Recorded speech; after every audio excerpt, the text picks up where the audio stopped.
Tim, does the Trump campaign, does the former president himself believe that the intelligence community is on top of this as it relates to Iran? Or do you believe that there still might be some gaps in the system?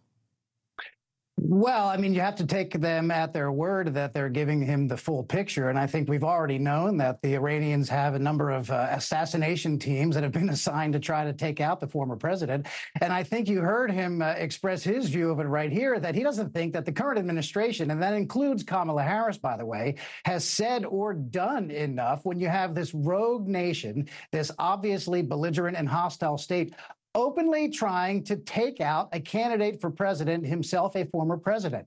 We know that the Biden administration, along with Kamala Harris, they have lifted sanctions on Iraq. They are now richer and stronger than they were when Biden and Harris took office. And the President Trump was right. If he were in office and a rogue nation were doing this, threatening American citizens, candidates for president and the like, he would blow them to smithereens. Absolutely. That's how you deal with rogue nations like Donald Trump would do it. Joe Biden, Kamala Harris will not, would not, and could not. So I hear you on the policy differences, but do you believe that President Biden, the Biden administration, and the federal government have done what they needed to do or need to do to protect Donald Trump and all the candidates? Well, of course, I'm not privy to what the Director of National Intelligence actually expressed directly to Donald Trump. But as it regards the Secret Service, the president has always been clear that he values very much the risks and the sacrifices and the hard, long work that his personal detail puts in to protect him and his family and his supporters and all the staff that goes to these rallies and everywhere he goes. It really is a question of resources. And it does look like Congress has gotten the message and is moving on that, moving towards giving the Secret Service some more resources. But it just does not seem like his opponent, Kamala Harris, or Joe Biden himself, really take it very seriously. And I can tell you that the Trump campaign, we're taking it very seriously. Why don't you think they take it seriously? You saw President Trump make that clear. I'm sorry? Why do you think they, specifically those two, don't take it seriously, if that's the accusation?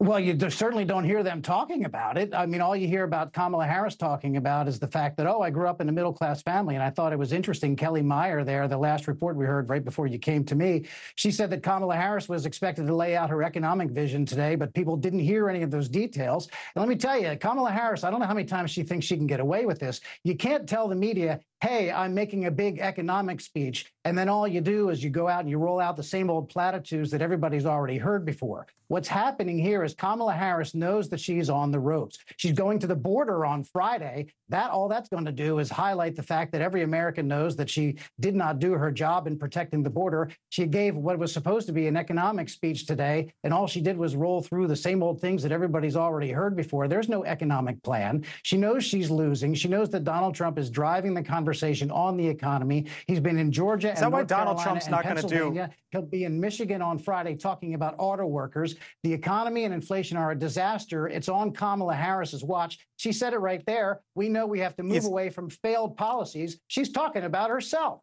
Tim, is Donald Trump not debating her a second time because you believe that he's winning and she's losing? Absolutely. The first thing that the prize fighter will do, but that's the reason why he's not debating, is to demand a rematch. Kamala Harris had her chance. Donald Trump has already debated twice.